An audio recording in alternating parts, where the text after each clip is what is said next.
My mother was an author, and when I was young she did most of her writing in the kitchen.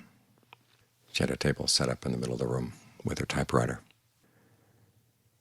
And she'd sit there typing away, and we'd come running in with all our childhood emergencies. And she'd stop and she'd take care of them. And she'd go back to her writing. And someone once asked her how she was able to get her writing done. And she said, well, she didn't have an ivory tower. She had an ivory intersection. The middle of the house, the place where everybody was coming past, that's where she did her writing. And it's a good image for our meditation. We're in the middle of an intersection here, and we have to learn how to create the ivory part, the part where we can have a space for ourselves to do the work that's really important. Because the world comes at us with all kinds of pressing issues, and we often mistake something that's pressing for something that's important. And as a result, the really important things don't get done. And sometimes we think, well, if I take care of everything else and everything else gets settled and tied down and tied up, and then I can find some time for the mind. But if you wait until that point, you'll never get around to the mind, because there's always going to be something that's going to come pressing on you. So you have to learn how to develop some mental seclusion,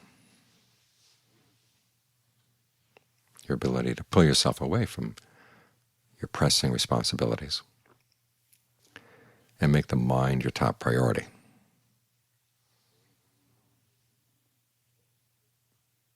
You've probably found as you come here, even when there's physical seclusion, thoughts about work, thoughts about family, what in Thai they call 108 different issues, all come rushing in. And even if we were to put up 7 fortress walls around the monastery, those thoughts could still come in and invade your mind, invade your meditation. And even more so when you're actually in the midst of it, when there is no physical seclusion at all. But you've got to learn how to develop this mental seclusion, the ability to say no to those things. And that involves having the right attitude, remembering that there are only so many things you can be responsible for. You have limited resources, limited energy, limited time on this earth. You've probably seen people who were strong-willed, physically strong, mentally strong, who reach a point where they get so old and their strength is no longer there, like old flowers that fade away. And it's always such a shock. What happened to that strength? Where it seemed so strong at the time. And for many, many years, these people seemed strong. And it's just not there anymore. We have to realize that could happen to you very easily. So we only have so much time. And you're going to have to ask yourself, okay, when your physical strength goes and when the strength of the brain goes, what kind of strength of mind will you have? Where will your refuge be at that point? You've got to develop that refuge now. That's your top priority. The Buddha's image is not of an intersection. The image is of an island surrounded by a flood. You can't wait for the flood to go down, but you can develop your island and develop a solid foundation there. This is why we work with the body in and of itself, feelings, mind states, mental qualities in and of themselves, looking at these things as events in the present moment, and learning how to be ardent about it. In other words, not just being here, but also learning how to develop what's skillful. And then try to fend off the floodwaters. If you do have to get out and row your boat around in the flood, realize you can't be out in the flood forever. You've got to come back here. This is where your strength lies. This is where your nourishment lies.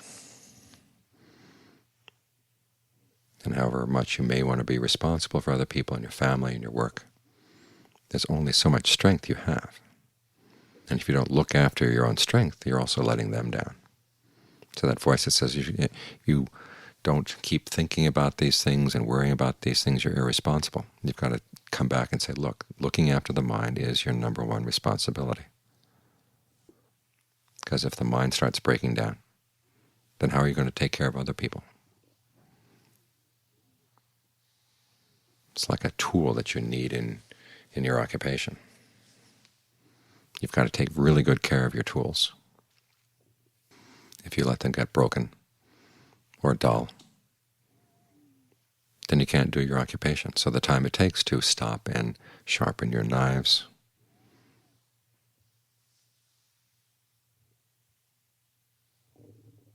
keep your other tools clean and in good order, that's time well spent.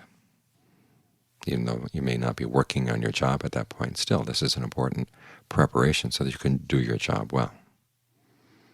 So remember, the mind always has to take a top priority.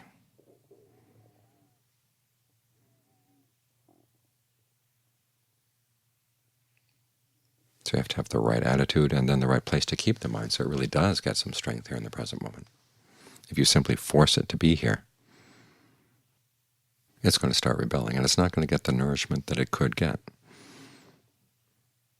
One of the sad things about the way Dharma is often taught, and this is not just here in America, sometimes you see it in Asia as well, that's a downgrading of concentration,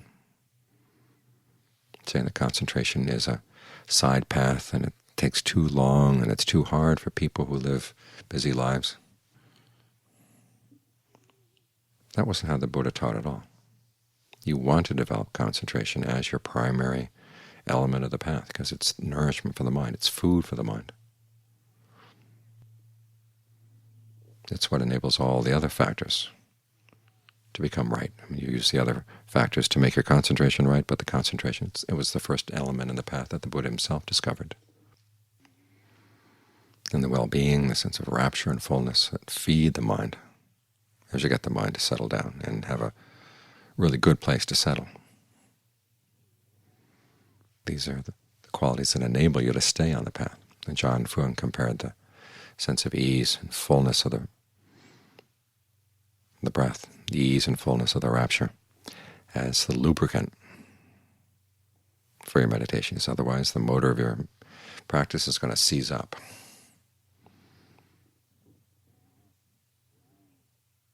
So you have to work with the breath, play with the breath, experiment. It gives you nourishment, and it keeps you interested in the present moment as well. Otherwise the present becomes a very dull place to be, and when it's dull, the mind is not going to stay. It's going to wait for its opportunity to slip back to other things that seem more pressing, or at least more interesting. But here you're working with the breath energy, which is directly related to the health of your body. And the sense of ease and well-being that you can create, that's directly related to the health of the mind. So you've got to learn how to develop your sense of priorities. This is the number one priority. You can't wait for everything else to get settled down before you work on this. This has to come first.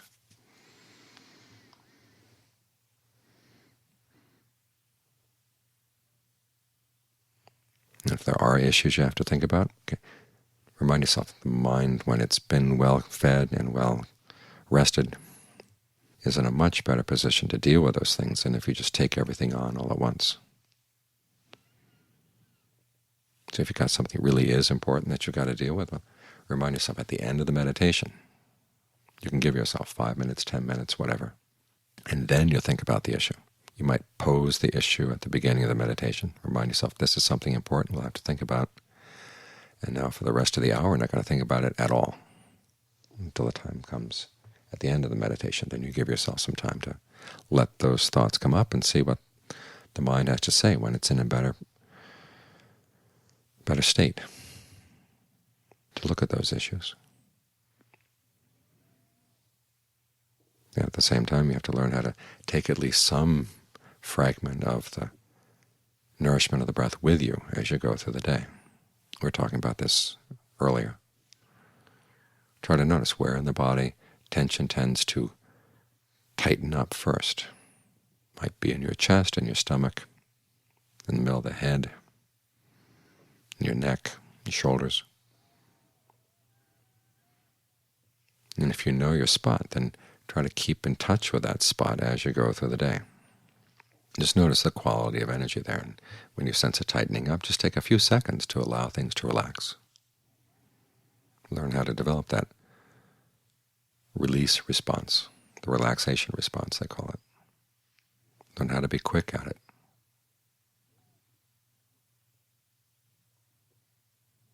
And give yourself little meditation breaks as you go through the day. After all, you take snacks for the body. Well, this is a snack for the mind. Time to stop and just be by yourself. Drop all your other responsibilities.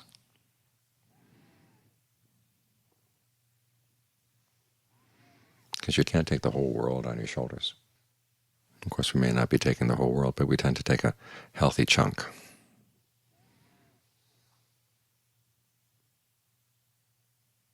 And sometimes it is a good exercise in humility to realize that there's only so much you can do and only so much you know. I mean, one of the first steps in wisdom is realizing there's a lot you don't know. As the Buddha said, recognizing your own foolishness. When you recognize that you're foolish about things, that's, at least to that extent, you're wise. We're here to overcome ignorance. If we don't admit that we have ignorance, we're not going to be able to deal with it. Ignorance isn't just not knowing, it's thinking you know things when you don't.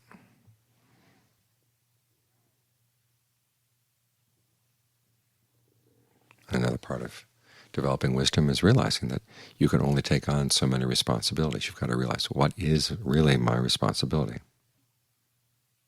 And if you're taking on other things that are not really your responsibility, learn how to let them go.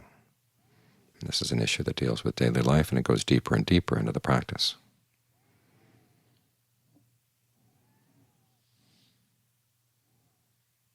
The whole issue of what kind of suffering you can actually cure, what kind of suffering you can actually gain release from.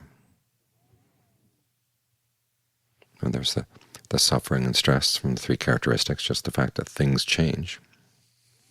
You can't stop that. But then there's the suffering that comes from your craving and clinging, and that's something you are responsible for and something you can do something about.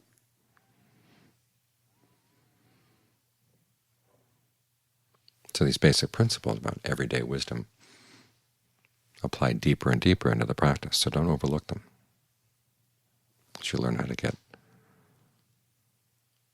a sense of what you're responsible for and what you can handle in day-to-day life, you also get some very important lessons that go deeper into releasing the mind from even the most subtle stress and suffering that it can create.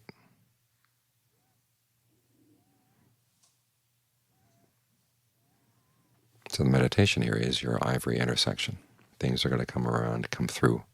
Little kids are going to come crying in because their older brothers have bullied them or they've fallen down and hurt themselves. And you take care of it, and then you get back to your breath.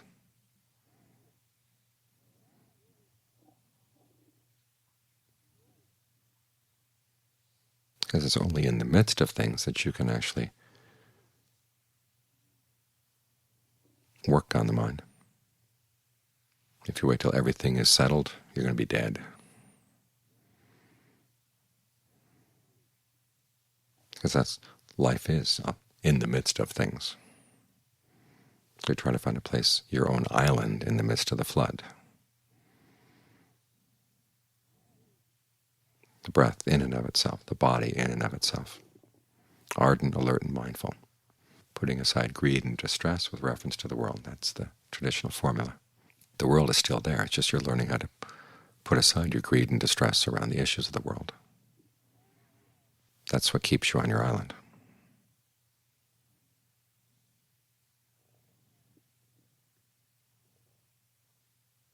And it's an island you can take with you when you go.